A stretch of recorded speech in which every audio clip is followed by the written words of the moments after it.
Question, where is the center of American politics? Jerry Seib thinks he knows the answer, and he joins us now from Washington, D.C. Jerry, I love this. Big question, and you're going to answer it definitively right now, and I love this. Tell us where it is. Well, if you look at the Catholic vote, you may find the swing vote in the country. 9 times out of the last 10 elections and presidential elections, the Catholic vote has gone with the winner. 5 of those elections it went with the Democrat, 5 of those elections it went with the Republican.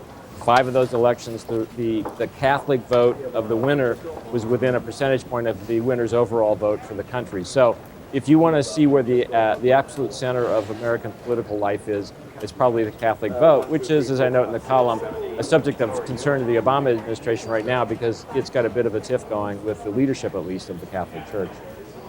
And notably, it's not actually a huge portion of the electorate. It's only a quarter of all the electorate, or about 25%, right? And so this relatively thin slice is going to have an oversized impact, right?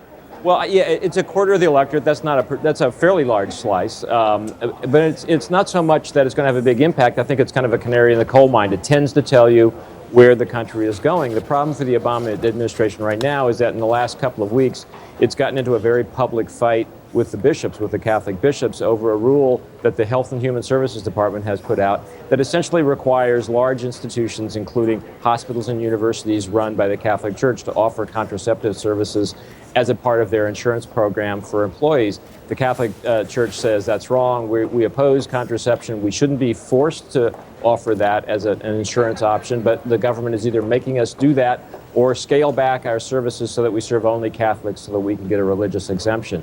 The question here, Simon, is how much does that matter to Catholic voters as opposed to Catholic Church leaders? So I'm sure that, in church on Sundays that, there have been discussions about this, a priest telling, their congregations to kind of look at this, take action.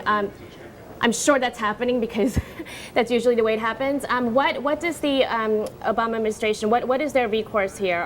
What are they doing about this? Well, not really clear, and that's kind of the open question. I think that my guess is, and my sense from talking to people in the administration is they're somewhat surprised by the extent to which there was a reaction to this ruling. I think the church's objections, which were predicted, were simply louder and more vociferous and created more of a stir than was anticipated. There is a question now of what happens. One of the things the administration did was it said religious institutions that don't get an exemption from this policy have out until the summer of 2013 to figure out how to comply with this. I think what that's done, and what Jay Carney at the White House, the spokesman for the White House, suggested today, is that pause may give the administration a time to sit down, talk with Catholic institutions and Catholic leaders, and maybe come up with a compromise of some kind here that softens the blow. I don't think the administration is going to compromise on the essential policy decision, which is that these things ought to be covered, but there may be a way to soften the edges and soften the blow of that a little bit for Catholic institutions.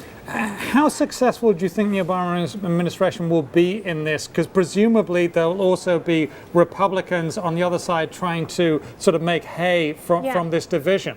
Well, that's true, and it's a good point, and they certainly are already doing that. You've heard Mitt Romney, you've heard Newt Gingrich, you've heard John Boehner all jumping into this fray on the side of the church and saying that the administration's in the wrong here, and that is violating religious liberty.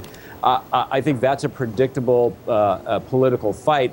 Again, I think the key question politically, though, isn't there. It's what happens in the pews. What happens to rank-and-file Democrats? How do they react to this? Most of them don't agree with their church's teachings on contraception to begin with.